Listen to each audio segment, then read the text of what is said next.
Besides having breathtakingly beautiful scenery, the North Bay region of Sonoma and Marin counties also has another distinction: Artisan Cheese Capital of California.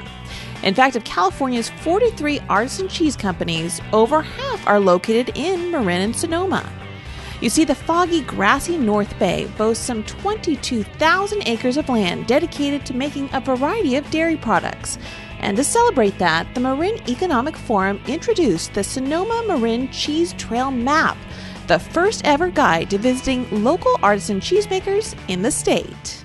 Yeah, you want to connect consumers to the farmer. You want the farmer to be able to talk to the consumer and say, what does he go through? What is this about? Look what I've made. You get to taste what the milk tastes like in this region, which is very different. You're getting cheese that's made from a specific farm, so you get a specific flavor. And it's a great way for consumers to help the ag industry. Helping farmers and eating great food? I'm totally there. So I picked up a map and packed up the car and set it on the trail to see for myself who and what I should visit. First stop, the Nasio Valley Cheese Company.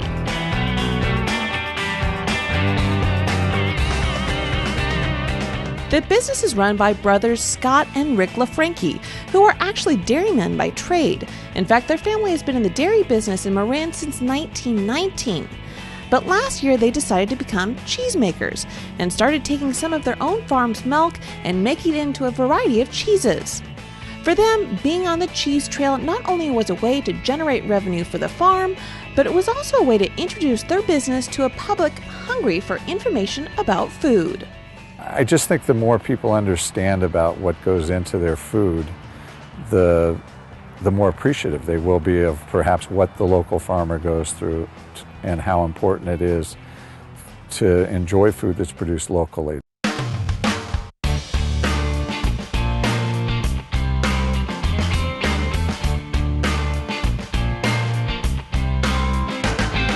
While still producing milk for other local dairies, about 10% of the milk produced at the ranch goes into their cheese-making operation, which takes place on site. From mixing, to aging, to packaging, to retail sales, they now make 6 unique and tasty farm-said cheeses that have been met with rave reviews, including one from me. Okay, so what you want to do when you're cutting a piece of cheese, especially if it's a wedge like this, is you want to cut from one end to the other. Okay, and so you would cut this way.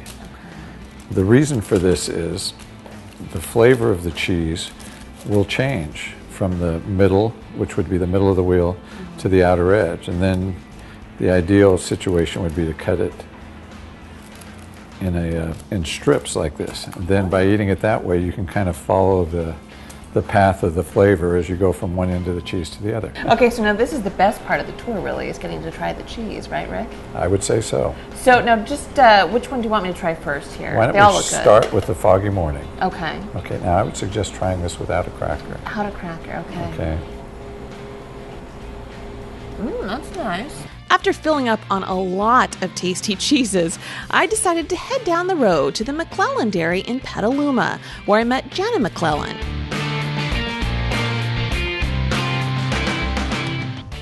In addition to farming, the third-generation dairywoman is in charge of the agritourism side of the business at the family dairy. In recent years, Jana and her family have decided to open up their dairy for weekly tours for both kids and adults to learn what farming is really all about. They do. So throughout our tour, the kids are really fascinated with all the animals, and everything is so hands-on. When we're done milking, we get to pet her and feel how warm she is and how soft she is. And adults are asking a lot of questions to learn more about the dairy industry itself and all about the cows. And kids ask really intelligent questions as well, but they're just fascinated with being able to touch the animals and see them up close.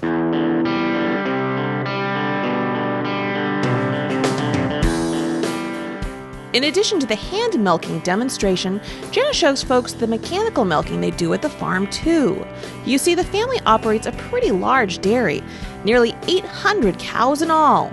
It's a 365-day job taking care of all of those animals, but it does have its sweet rewards, like what they do with all of that milk: make handcrafted artisan butter.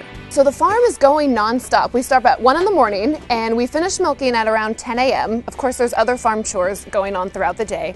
Then we start again at 1 in the afternoon and finish up at 10 that evening. So it's a 24-hour-a-day job, and there's always someone here tending to the girls, making sure all the cows are okay. But we really enjoy what we do, so it makes it all worth it. And being able to produce our own butter and bring people to the farm just kind of ties it all in together. It makes it a lot of fun. And in a time where fewer than 2% of the population grows the food and fiber for the other 98% of people, Jenna has found most visitors have a natural curiosity about what farmers actually do on a daily basis, which is why she is excited to be able to give visitors a behind-the-milk carton tour of a working dairy. Actually show customers, what we're doing and be able to just share our story with them, I think is really important. And it's really exciting that these days people are interested, because it seemed like for so long they weren't really concerned, and now people really want to know. So as a third-generation dairy farmer, it's really exciting to be able to share my story and tell people what we do and all the hard work that's gone on in the past and where we are today.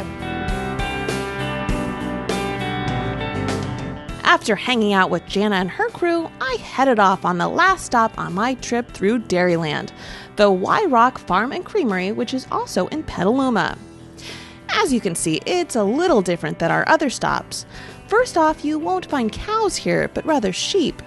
Sheep that are about as friendly as your backyard pet, too. So getting to sit down on the green hillside and hang out with them is what farmers Joel and Carlene Wyrock call their sheep therapy, which I had to take part in, of course, a little.